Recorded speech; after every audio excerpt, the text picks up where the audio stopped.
Hello and welcome to Rolling in Mills, the film show about films. The film today is Sofia Coppola's 2003 Lost in Translation. Now, weirdly enough, I've seen what I'd say a decent amount of obscure stuff. I don't like to pretend that my film knowledge is anything incredible or extremely vast or extremely deep. I still have a very, very, very, very long way to go. But it was very surprising to me that I hadn't actually seen this film before this point. And I don't know how, I just never gotten around to it. I knew it was up there among some of the higher lists for like American art house films, on top of being directed by the daughter of Francis Ford Coppola, the extremely famous filmmaker and director of one of my favorite films of all time, Apocalypse Now, on top of, The Godfather and The Godfather Part 2, which I don't know. I'm not a huge fan of it. Maybe I need to see it again.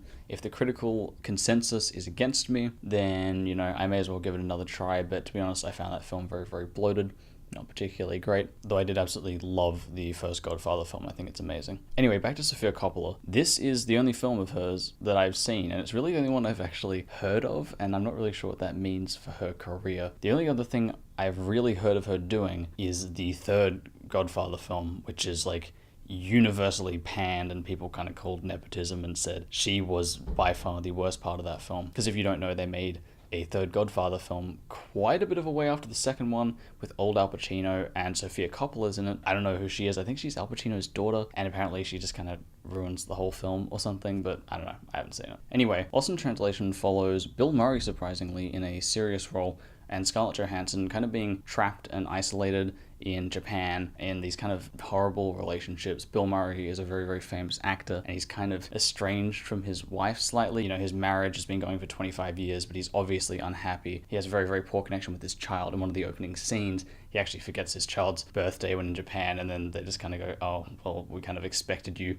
to forget. And Scarlett Johansson is kind of trapped in this marriage where she's only been there for 2 years, but she's kind of going, what has my husband become? And she's pretty much stuck with this absolute douchebag, and the douchebag character is played very, very well. It's very, very nice and subtle and very realistic, but she's trapped with this douchebag, and she's this kind of very quiet philosophy student from Yale, and I kind of was getting a bit of self-insert vibes from Sofia Coppola. I actually don't know that much about Sofia Coppola's life or what she's like at all, but to be honest, I just got, that vibe. I just got the vibe that she was writing herself in this story, Anyway, this is like one of Bill Murray's only serious roles as far as I'm aware, and his acting is just brilliant. I mean, he's great. Like, the thing about comedy is that it's really, really hard. It's really hard to write, and it's really hard to perform, and it's just really, really hard to be really good at. But that means that a lot of comedic actors can have really, really good timing, because comedy relies a lot on timing, setting up for punchlines. A lot of physical humor is also really, really difficult to pull off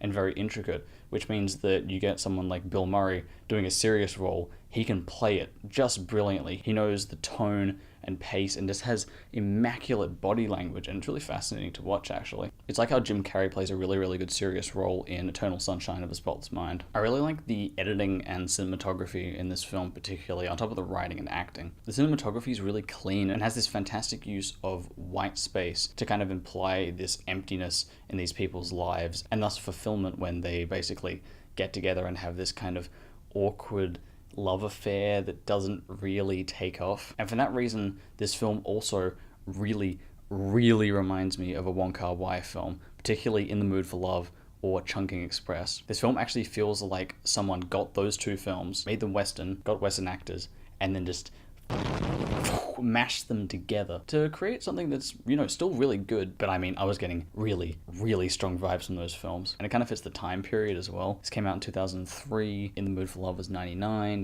When you get script writing time, ideas come in, such and such, it's plausible. And it's really noticeable when you compare, say, like Chungking Express with this film, where both films have pretty much the same, symbolism in their cinematography, where you have this really intimate and interesting love story of these kind of weird and enigmatic characters, and it's juxtaposed with this ultra fast city. In Lost in Translation, there's a lot of symbolism to do with characters looking out just in the insanity, the neon insanity of Japan, and just how fast moving everything is. And then that is compared to these really quiet, very white and cold hotel rooms, and these people just sitting alone in them, isolated in the frame. And that's also done in Chungking Express a lot, actually. And actually, a lot of Wong Kar-wai's films, he likes to kind of frame his characters within frames, or kind of block your view of his characters, or only show them in reflections and kind of distort your view of them. So this film, like those two Wong Kar-wai films, have this very, very strong idea of kind of isolation and disconnection, which is hence why the film is called Lost in Translation. Bill Murray has several comedic scenes where he has issues communicating correctly both his feelings and literal ideas with people speaking Japanese, and it's kind of a bittersweet thing where it's really funny on an outset, but obviously on a deeper emotional level, he has a lot of issues communicating with his family and dealing with his wife and kind of being able to say what he really feels, and that's kind of the position that Scarlett Johansson is also in, and then they try to fill in each other's lives. But by the middle/end of the film, it does get hammered in a bit too much. Like, you kind of really get this one idea, okay, they're lost in translation,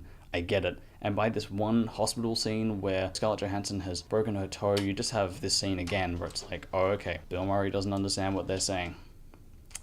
I get it. There's also some really nice inter-visual references in this film. Some of the cinematography has this really good use of white space and blank space to show emptiness and lack of fulfillment in these people's lives. And then that's referenced later where empty tables, say, will then be full later, or the empty side of a bed, which is then full in a later scene. So that's pretty neat and good direction. So while this film isn't particularly subtle in its themes and ideas, it's still really well written, really well shot, and I really like it. I'm feeling an 84 on this one. And that's it. If you want to see my other reviews, they'll be immediately after this, and God bless, my friends.